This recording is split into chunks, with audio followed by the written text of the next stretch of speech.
Efe ile Uzak Doğu kanalına hoş geldiniz. Bugün Kore saray yemeklerinden gunjung tteokbokki tarifini vereceğim. İlk olarak et marinesini hazırlamamız lazım. 200 gram ince dilimlenmiş biftek için 2 yemek kaşığı soya sosu, 1 yemek kaşığı susam yağı, 1 tatlı kaşığı şeker ama ben şeker az kullandığım için 1 çay kaşığı kullandım. 1 tatlı kaşığı kıyılmış sarımsak, yani 2 diş sarımsak kullanabilirsiniz.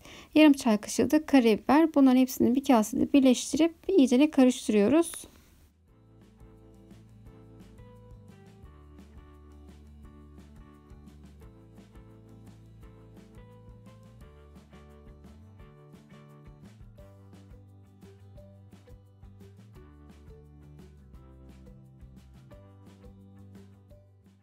Burada ekstra bir sos koymadım. Sadece başta 2 yemek kaşığı soya sosu kullanmam gerekiyordu. 1 yemek kaşığı kullandım. Sonra hatırlayıp bu sırada 1 yemek kaşığı daha ekledim.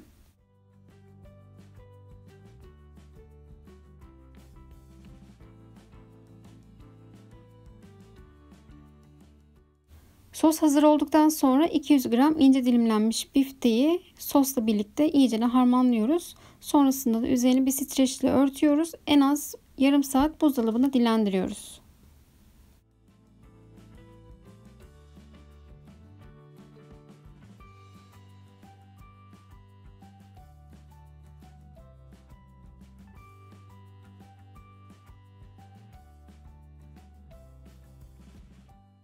Gunjung tteokbokki için gerekli diğer malzemeler: 2 adet yeşil soğan, 1 adet yeşil dolmalık biber, çeyrek havuç, yani bir parmak boyutunda diyebilirim, 1 adet soğan, 3-4 adet de mantar.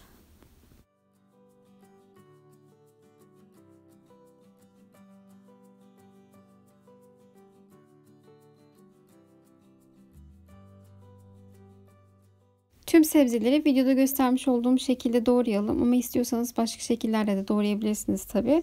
Doğrama işleminde anlatılacak bir şey olmadığı için birazcık gunjung tteokbokki hakkında bilgi vermek istiyorum. Gunjung tteokbokki, tteokbokki'nin geleneksel versiyonu.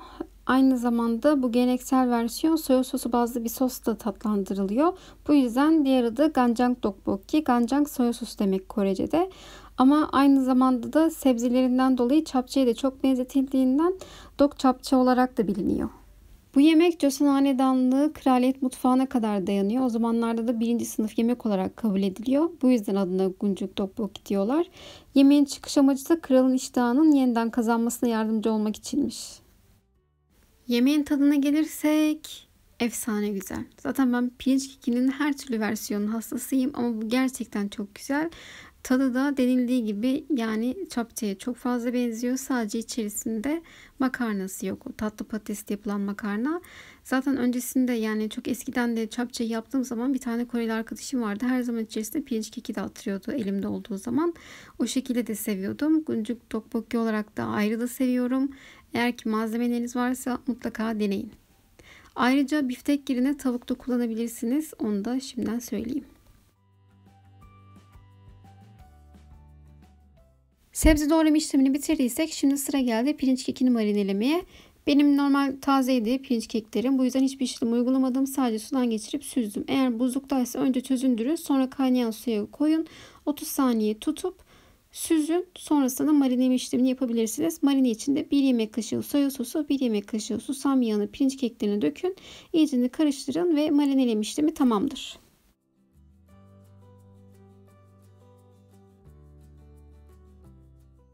Önceden ısıtmış olduğum tavaya 2-3 yemek kaşığı sıvı yağ ekleyip soğanları ilave ediyorum. 2-3 dakika bu şekilde sadece soğanları kavuruyorum.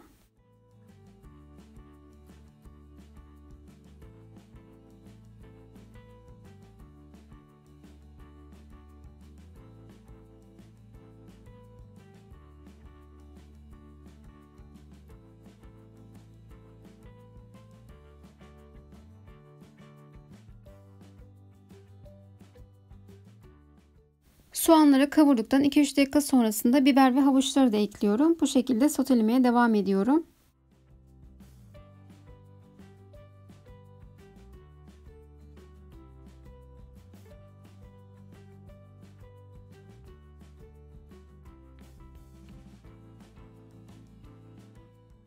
Biber ve havuçları ekledikten 2-3 dakika sonra marinlemiş olduğum etleri de ekliyorum. Bu şekilde pişirmeye devam ediyorum.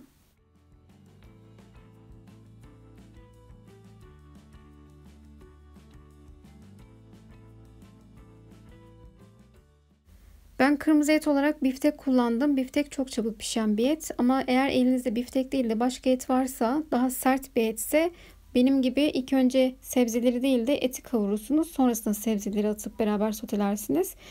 Benimkisi dediğim gibi biftek olduğu için çok çabuk piştiğinden ben önce sebzeleri soteledim, sonrasında eti kullandım. Ayrıca kırmızı et yerine tavuk da kullanabilirsiniz. Tavuk olarak da kalça kısmının kemiksiz bölgesinden yaparsanız daha lezzetli olur.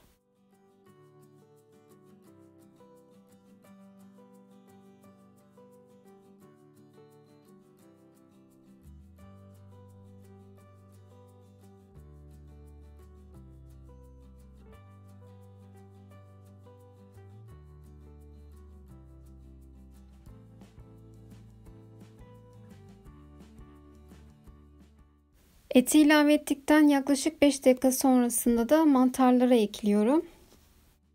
Mantarlarla beraber yeşil soğanların sadece o baş kısmındaki sert kısım var ya, sadece o kısmı ekliyorum.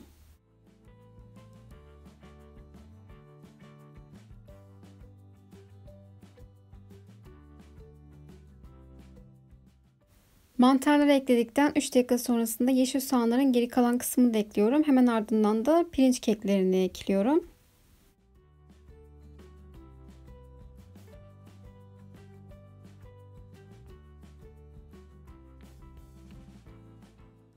Yaklaşık 5 dakika boyunca bu şekilde kavurduktan sonra 1 yemek kaşığı soya sosu, 1 yemek kaşığı susam yağı, 1 tatlı kaşığı da şekeri yine tavaya ekliyorum.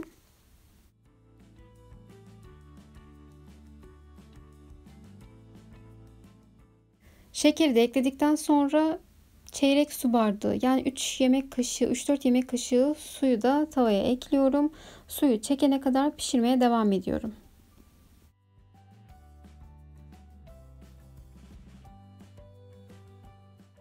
Ben bu yemeği yerken yanında pirinç yemeği de çok sevdiğim için hafif sulu olmasını seviyorum. Bu yüzden içerisine su ekledim ki birazcık daha sulu olsun.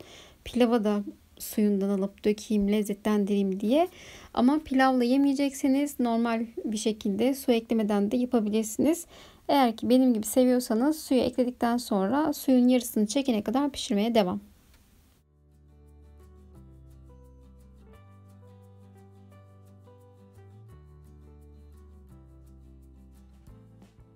Ve Kore saray yemeklerinden biri olan gunjuk tteokbokki tarifim de tamamdır. 잘 먹었습니다.